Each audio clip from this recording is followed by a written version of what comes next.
E aí, caras, beleza? Tudo bem? Hoje eu resolvi fazer um vídeo falando um pouco mais a respeito do assunto de capacete e materiais de capacete. Não é um tratado a respeito desse assunto, eu não sou nenhum especialista, é mais uma opinião, um espaço aqui para a gente trocar ideia, como é a ideia do canal, né? A gente falar a respeito. Mas eu reuni uma série de materiais, bastante conteúdo, estudei várias coisas. Eu faço por diversão já há muito tempo, para comprar o meu equipamento, para conversar com colegas de motoclube, ou que sejam entusiastas da área, enfim. E é um assunto que é muito recorrente, muita gente pergunta, muitos querem saber a respeito, né, de capacete, material, por que existem diferentes materiais, qual a diferença entre eles, né? E então eu criei esse vídeo hoje, que é uma espécie de artigo de opinião, tá? Então é minha opinião, baseado nas minhas leituras, num desenvolvimento de material e numa série de fontes que eu vou mostrar aí ao longo do vídeo para vocês, tá bom? Então, tendo isso em vista, que fique bem claro, né? A gente inicia uma conversa. Quero ainda montar outros vídeos, falar mais a esse respeito. À medida que houverem comentários, a gente vai trocando ideia, mas é um primeiro passo, é um start nessa conversa a respeito de escolha de capacete em função de material, daquilo que ele tem disponível em termos de tecnologia, tá bom? Vamos lá então? Bora nessa!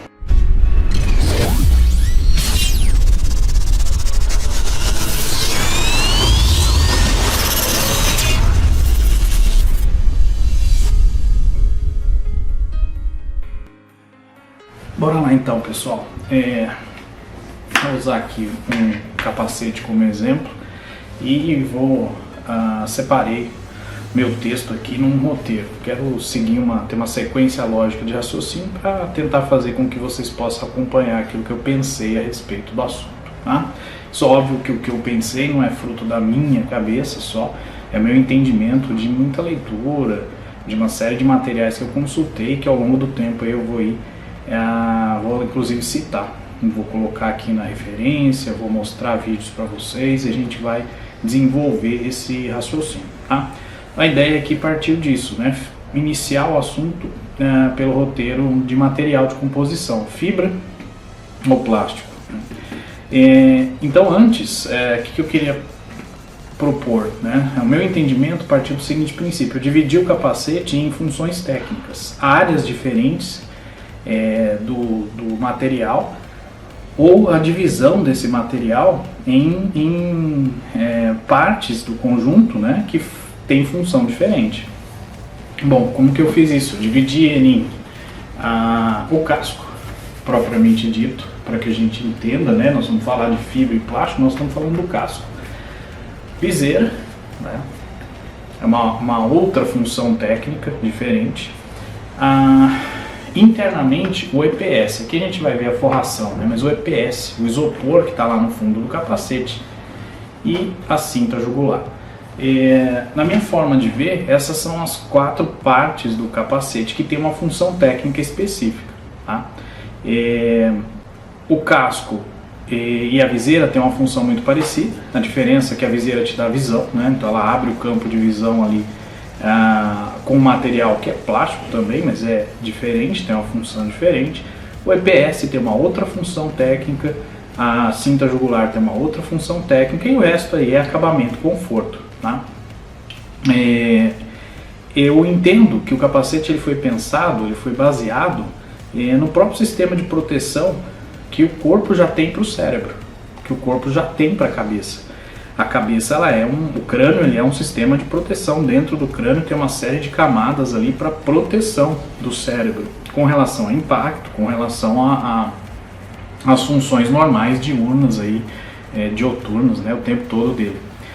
E esse conjunto, ele foi pensado, provavelmente, essa é a minha visão, para funcionar numa velocidade máxima, 60 km por hora, que é mais ou menos o que um homem consegue correr no máximo, né? Isso não é qualquer pessoa, eu dei uma pesquisada, vi que é o máximo aí que algumas pessoas conseguem correr, até um pouco mais do que isso. Mas então o cérebro está preparado para o impacto de 60 km por hora? Eu entendo que sim. O crânio, não o cérebro, a cabeça, o conjunto. Não quer dizer que se você estiver correndo a 60 por hora e cair, não pode morrer, até pode. Mas eu entendo que ele está preparado para essa capacidade, tá? A resistir o impacto dessa velocidade. Tá?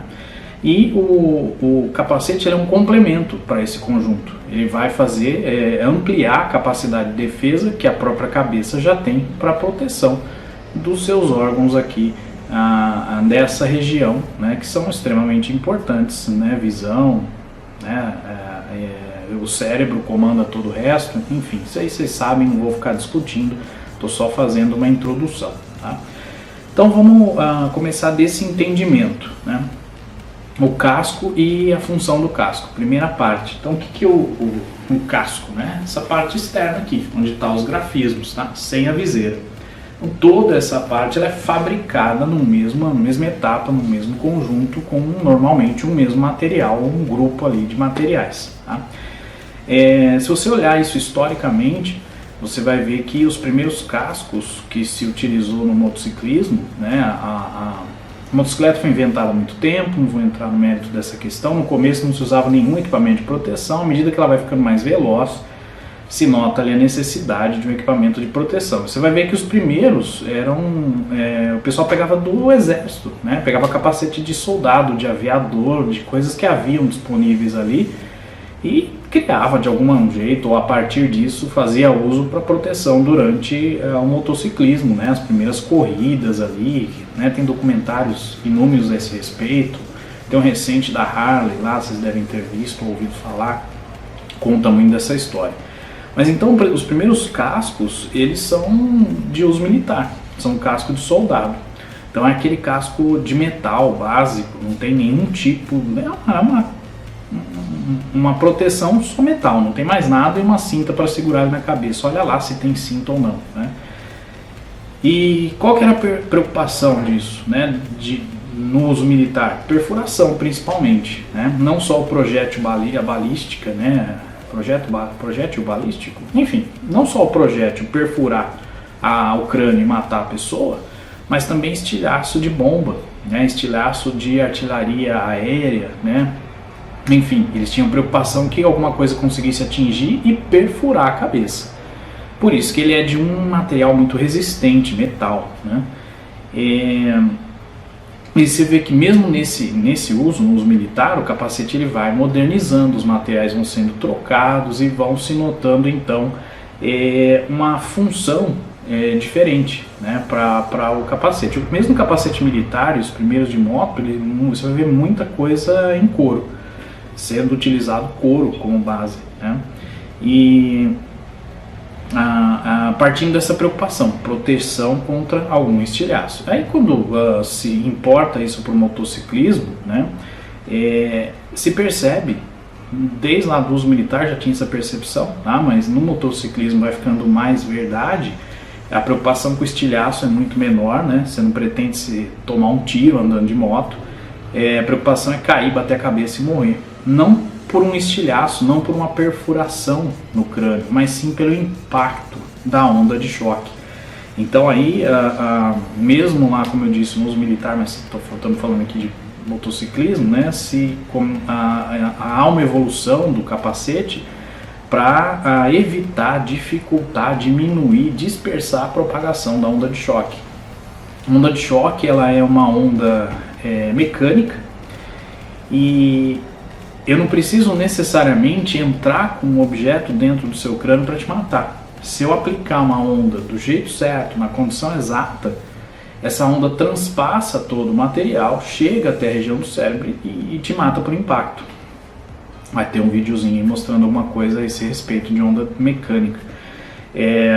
Então a percepção é que o casco de moto ele tem que dispersar energia, ele tem que fazer com que a energia do impacto seja distribuída por todo o casco, né? Não só naquele ponto de impacto.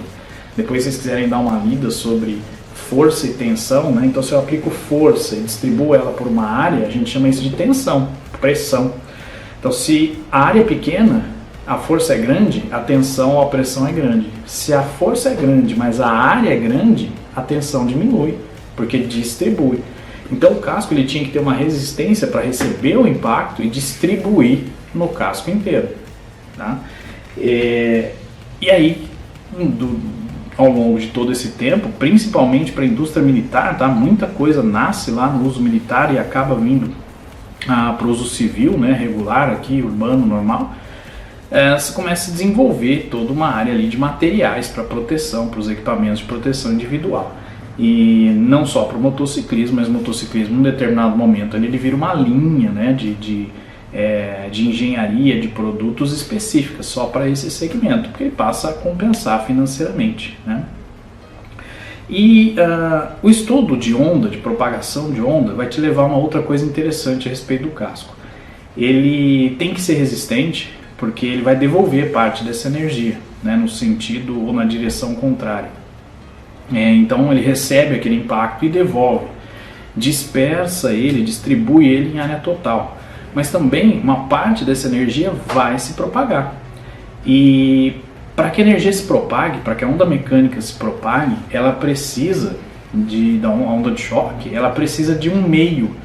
Ela consegue ir pelo ar? Consegue. Se for muita energia, ela se distribui até pelo ar. Ela passa, ela chega em você através do ar. Um exemplo é uma bomba. Então vou te mostrar em um videozinho a esse respeito. Então aquela explosão e a onda de choque passando pelo ar. Mas ela se distribui muito bem, a onda mecânica, em meios densos. Então no metal, na água já é melhor do que no ar, já transmite mais energia. Quanto mais densidade, quanto mais matéria no mesmo volume tiver o material, mais ele vai transmitir energia. E então desse conceito, né, a gente vai perceber, por exemplo, dando um exemplo prático aqui, né, se você tentar dar um soco numa pessoa, né, hipoteticamente ali numa luta esportiva, então não adianta eu dar o golpe a 5 centímetros de distância, chega o fim da minha mão, terminar em 5 centímetros de distância da pessoa, se não encostar não transfere energia, né, o ar não transfere. Até tem um videozinho engraçado no pessoal ali de um senhor que falava que derrubava o pessoal, vou mostrar, vou colocar aí no link para vocês aqui embaixo, mas ele falava que derrubava só no movimento, pelo ar e tal, mas era conversa, ele precisa encostar para transferir energia, tá? Então qual que é a ideia ali do casco e do capacete? Um material que seja resistente, que tenha dureza. Dureza não é capacidade, não é resistência mecânica, dureza é resistência de superfície. Quanto mais duro um material for, mais difícil é lixar ele, tá? Então ele tem que ser duro também, mas não pode ser duro demais, porque senão ele transfere muita energia para dentro da cabeça. Ele tem algumas preocupações ali, né, com a condição desse material. Ele precisa ser resistente, ele tem que tentar não transmitir essa onda de energia, então ele tem que ser menos denso, mais leve possível, digamos assim, tá? E fornecer nesse processo todo proteção.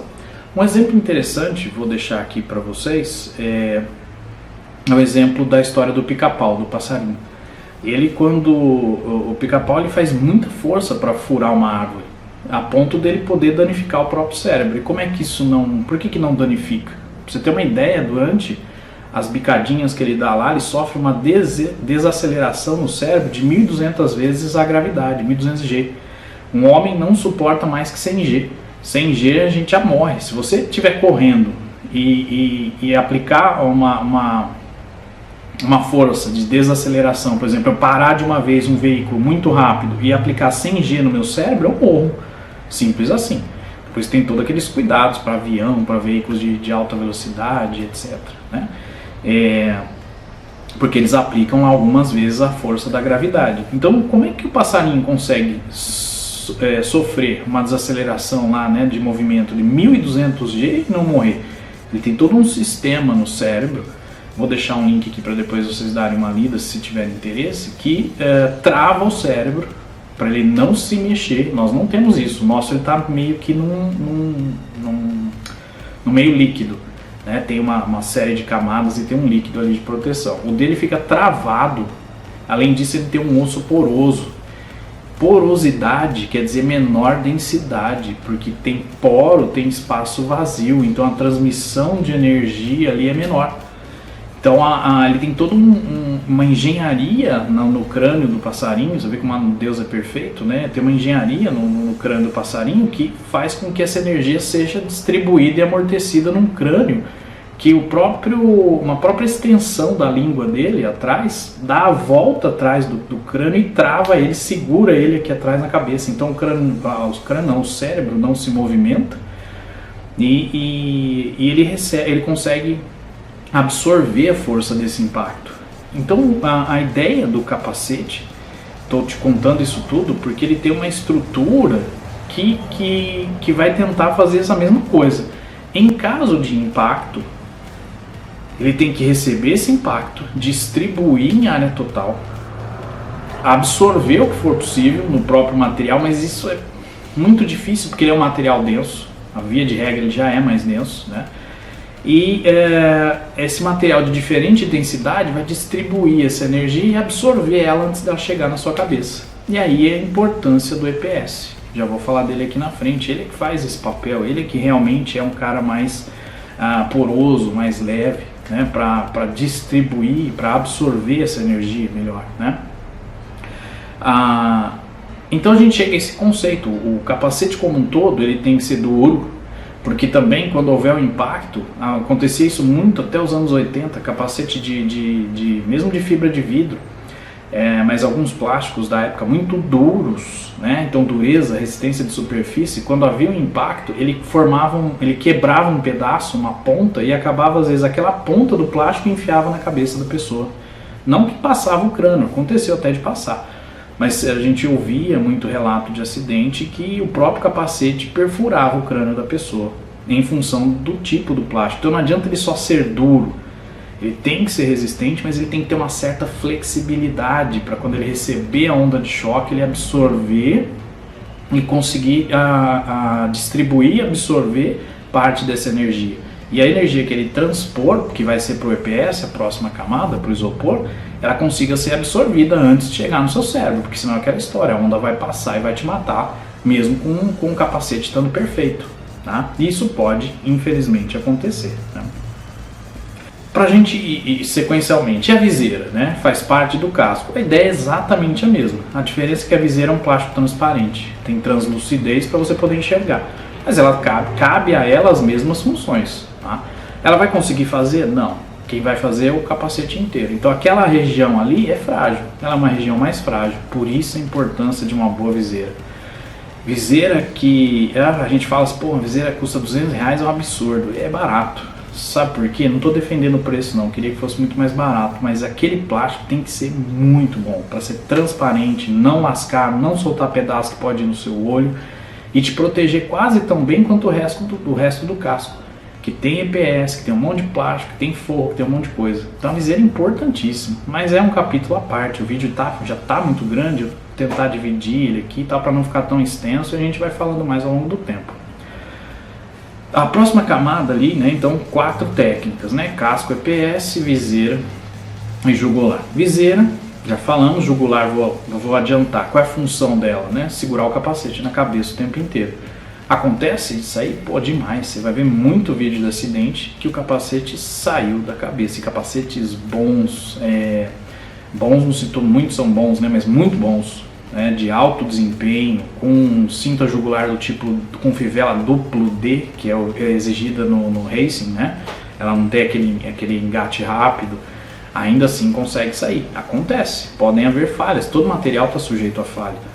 E se isso acontecer, não adianta nada você ter um excelente capacete que está 5 metros na sua frente durante a queda, né? Ele sai primeiro que você. Então, cinta jugular, importantíssima, com uma função bem simples, manter ele preso na sua cabeça. A maioria funciona bem, basta regular, já até falei disso no vídeo da HJC. Bom, vamos lá para o EPS, né? E o EPS, quem é esse cara? EPS é isopor, tá? É um outro nome do isopor. Então é a segunda camada que está lá por dentro, lá bem perto da sua cabeça. A gente chama de isopor, na verdade ele está na mesma categoria do plástico, lá na engenharia de materiais ele está na mesma categoria do plástico, e EPS quer dizer poliestireno expandido. O EPS de capacete ele é poliestireno expandido em água. Tá, isso aí é o que? Tá, é um plástico legal, muito leve, com uma boa resistência mecânica, então você aperta, ele aguenta, você traciona, ele aguenta, tá? Óbvio, dentro dos seus limites, e que tem uma capacidade de amortecer impacto. Por que ele tem essa capacidade? Porque quando a gente expande o EPS para fazer o produto final, ele sofre um aumento de volume de pelo menos 50 vezes. Então a bolinha fica 50 vezes maior. Como que ele faz isso? Ele incorpora ar, ele prende dentro das suas células ar. E lembra que eu falei que para dar o soco tem que encostar? Se eu der o soco no ar, o ar não transmite energia? Tem que ser muito grande a quantidade de energia para transmitir? Essa é a ideia do EPS. É uma camada grossa, cheia de bolhas de ar, com boa resistência mecânica.